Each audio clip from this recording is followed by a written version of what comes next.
Assalamualaikum warahmatullahi wabarakatuh. Perkenalkan, saya Firda Agneita dengan NIM A1A3220078. Video ini saya buat untuk memenuhi tugas mata kuliah komunikasi bisnis, di mana tugasnya yaitu menganalisis buku, di mana buku yang saya analisis yaitu Komunikasi Bisnis yang ditulis oleh Fatahul Rahman, SEMSI AKT CA dan kawan-kawan, diterbitkan oleh PT Media Penerbit Indonesia pada tahun 2024. Langsung saja kita ke isi bukunya, di mana bab pertama yaitu pengenalan komunikasi bisnis. Bab pertama ini membangun fondasi bahwa komunikasi bukan hanya proses penyampaian pesan, tetapi fondasinya menentukan arah hubungan dan hasil kerja dalam organisasi. Buku ini menjelaskan bahwa di dunia bisnis modern, informasi yang akurat, cepat, dan relevan menjadi kebutuhan yang tidak dapat ditawar. Komunikasi tidak hanya terjadi antar individu di dalam perusahaan, tetapi juga mencakup hubungan dengan pelanggan, penyedia, pemegang saham, dan masyarakat luas. Oleh sebab itu, komunikasi bisnis tidak hanya dipahami sebagai transmisi pesan, tetapi sebagai strategi untuk menciptakan pemahaman bersama. Tujuan komunikasi bisnis juga dibahas secara luas, mulai dari penyampaian instruksi, pembangunan koordinasi kerja, hingga membentuk citra perusahaan.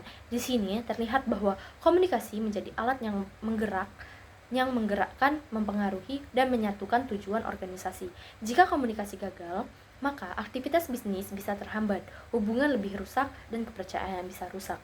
Bab ini juga mengkritisi bahwa komunikasi efektif tidak lahir secara otomatis. Ia membutuhkan kecermatan dalam memahami konteks, kemampuan memilih kata, dan kepekaan terhadap respon penerima pesan. Apalagi di era digital, teknologi mempengaruhi cara komunikasi dilakukan, seperti cepat tetapi sering kali dingin dan miskin nuansa emosional. Dengan kata lain, bab ini tidak hanya memberikan definisi komunikasi bisnis, tetapi juga menunjukkan bahwa komunikasi adalah denyut nadi organisasi yang menentukan apakah perusahaan tumbuh dan justru stagnan.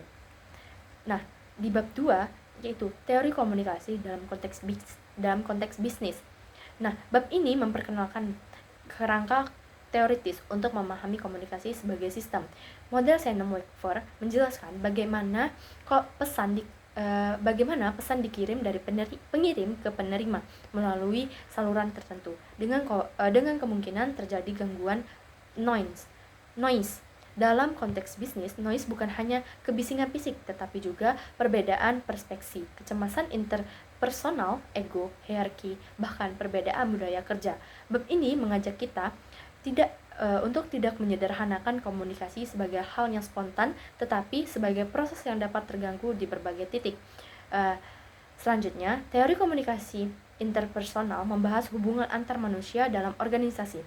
Hubungan yang hangat dan saling percaya dapat mempercepat proses kerja, sedangkan hubungan yang penuh kecurigaan dapat memperlambat koordinasi. Disinilah penulis memperlihatkan bahwa keberhasilan organisasi bukan hanya ditentukan oleh kompetensi teknis, tetapi juga kecerdasan dalam mengelola hubungan. Teori komunikasi organisasi memperlihatkan bagaimana arus informasi berjalan dalam struktur hierarki perusahaan. Ada komunikasi verbal atau seperti atasan ke bawahan dan sebaliknya. Horizontal yaitu antara rekan setingkat, dan diagonal yaitu lintas fungsi. Setiap bentuk memiliki tantangan sendiri. Kritik penting di bab ini adalah bahwa struktur organisasi terlalu kaku dapat memperlambat komunikasi, sedangkan struktur yang terlalu bebas dapat menyebabkan informasi tidak dikendali. Nah, selanjutnya bab 3 yaitu komunikasi verbal dalam bisnis. Bab ini menekankan bahwa kata-kata adalah alat yang dapat membangun realitas, mempengaruhi pikiran, bahkan menggerakkan tindakan. Bahasa dalam bisnis tidak boleh ambigu, emosional berlebihan, atau manipulatif. Pemilihan kata harus mempertimbangkan konteks, tujuan, dan karakter penerima pesan. Dalam presentasi dan negosiasi, struktur bahasa sangat menekankan keberhasilan pesan. Penulis menekankan bahwa presentasi harus dimulai dengan pembukaan yang menarik, isi yang terstruktur, dan penutup yang kuat. Presentasi bukan hanya soal banyak kata, tetapi kejelasan pesan.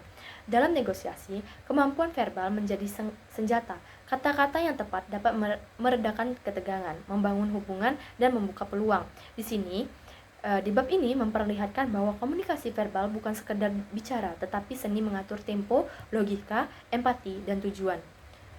Selanjutnya di bab 4 yaitu komunikasi nonverbal dalam bisnis. Bab ini menyoroti bahwa komunikasi nonverbal sering kali lebih jujur daripada kata-kata. Tatapan mata, postur tubuh, ekspresi wajah, nada suara, dan bahkan jarak fisik menyampaikan pesan yang kuat. Seorang manajer bisa mengatakan, "Saya terbuka terhadap pendapat kalian," tetapi jika ia menutup tangan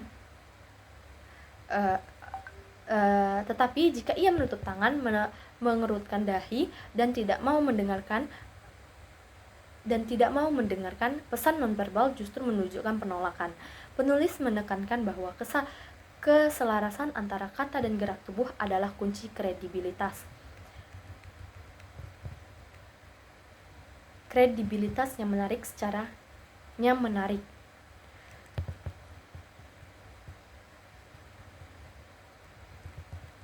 Selanjutnya yaitu bab 5, komunikasi bisnis dalam konteks budaya. Di bab ini menunjukkan bahwa komunikasi tidak pernah terjadi di ruang kosong, setiap orang datang dengan latar budaya, cara berpikir, dan nilai yang berbeda. Dalam bisnis, perbedaan budaya bisa menjadi kekuatan, tetapi juga bisa menjadi sumber salah paham. Misalnya, budaya Indonesia menghargai kesopanan dan pendekatan halus, sementara budaya Barat lebih langsung dalam menyampaikan pendapat. Jika dua gaya ini bertemu, komunikasi bisa tersendat. Seperti yang satu merasa terlalu agresif, yang lain merasa yang satunya terlalu berlibat. Penulis menegakkan bahwa sensitivitas budaya bukan hanya soal tahu etika sopan santun, tetapi mampu membaca cara orang memaknakan kata, isyarat, dan keputusan. Dalam bisnis global, kemampuan berkomunikasi lintas budaya justru menjadi kunci keberhasilan negosiasi, kerjasama, dan kepercayaan jangka panjang. Nah, selanjutnya yaitu di bab 6, komunikasi bisnis digital. Nah, bab ini membawa kita ke dunia kerja masa kini, dunia yang serba cepat, terhubung, tapi juga rentan salah paham. Seperti email, WhatsApp, kantor, Zoom meeting, dan media sosial telah menjadi ruang komunikasi baru.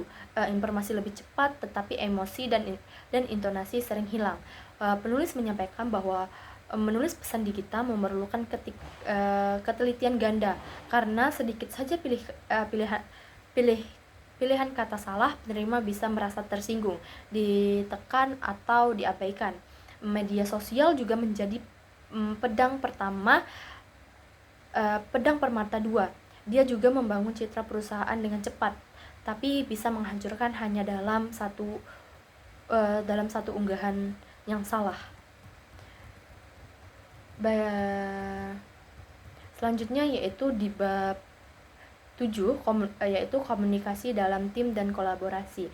Bab ini menulis penegasan bahwa kerja tim bukan sekedar kumpulan orang dengan tugas berbeda, tetapi kesatuan yang bergerak bersama karena memiliki pemahaman bersama. Komunikasi adalah perekatnya. Tim yang efektif biasanya saling mendengarkan, saling menghargai, dan punya ruang aman untuk berbicara jujur. Sebaliknya, tim yang komunikasi internalnya buruk sering penuh gosip, saling curiga, dan hanya bekerja. Kerjanya asal selesai. Penulis di buku ini menekankan bahwa konflik dalam tim itu normal. Yang penting bukan menghindarinya, tetapi mengelolanya menjadi ruang pertumbuhan.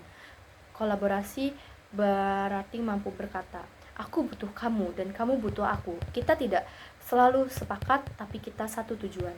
Inilah inti bab ini. Komunikasi yang terbuka menciptakan tim yang hidup. Selanjutnya yaitu bab 8, komunikasi persuasif dalam bisnis. Persuasif bukan soal membujuk, apalagi memanipulasi. Persuasi adalah seni mempengaruhi tanpa memaksa, membuat orang mau melakukan sesuatu karena mengerti, bukan karena terpaksa. Penulis buku ini menjelaskan bahwa persuasi yang kuat dibangun dari logika, emosi, kredibilitas. Jika salah satu lemah, pesan akan goyah. Kritisnya, kita hidup di zaman informasi berlimpah. Orang tidak butuh lebih banyak data, mereka butuh alasan yang bermakna. Jadi, persuasi yang berhasil bukan hanya membuat orang paham, tetapi membuat orang merasa terhibur. Selanjutnya yaitu bab 9, manajemen kritis dan komunikasi kritis. Maksudnya manajemen krisis dan komunikasi krisis. Bab ini menunjukkan sisi rapuh sebuah organisasi. Tidak peduli perusahaan besar sebesar apa, krisis bisa datang kapan saja. Seperti produk gagal, kesalahan layanan, rumor negatif, konflik internal, serangan publik. Dalam situasi seperti itu, cara perusahaan bisa menentukan apakah kepercayaan publik akan pulih atau hilang selamanya.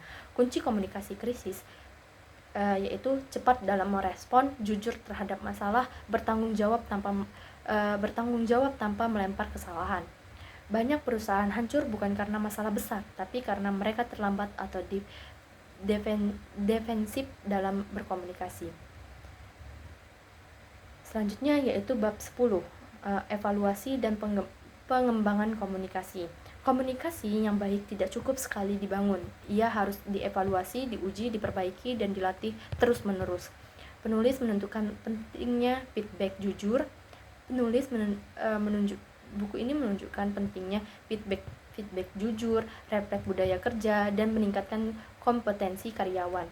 Komunikasi yang baik adalah proses belajar yang tidak pernah selesai, seperti napas. Ia harus terus mengalir supaya organisasi tetap hidup. Selanjutnya yaitu bab 11, etika dalam komunikasi bisnis. Bab ini bicara tentang hati nurani dalam komunikasi. Tanpa etika, komunikasi hanya menjadi alat manipulasi. Dengan etika, komunikasi menjadi cara untuk membangun martabat manusia dan kepercayaan jangka panjang. Etika mengajarkan kita yang pertama berkata benar, tidak menipu dalam keuntungan sesaat, menghormati privasi, dan tidak merendahkan martabat orang lain. Secara kritis, penulis buku ini ingin membaca sadar bahwa komunikasi yang baik bukan hanya yang berhasil, tetapi juga yang benar dan bernilai. Nah, selanjutnya bab terakhir yaitu penutup. Di bab terakhir ini merangkum bahwa komunikasi adalah jiwa organisasi yang menghubungkan manusia, menyatukan visi, dan menciptakan masa depan. Bisnis bisa berubah, teknologi bisa berubah, strategi bisa berubah, tapi selama manusia masih bekerja sama, komunikasi akan selalu menjadi inti dari semuanya. Baik, terima kasih. Sekian dari saya, analisis buku dari saya. Saya ucapkan wassalamualaikum warahmatullahi wabarakatuh.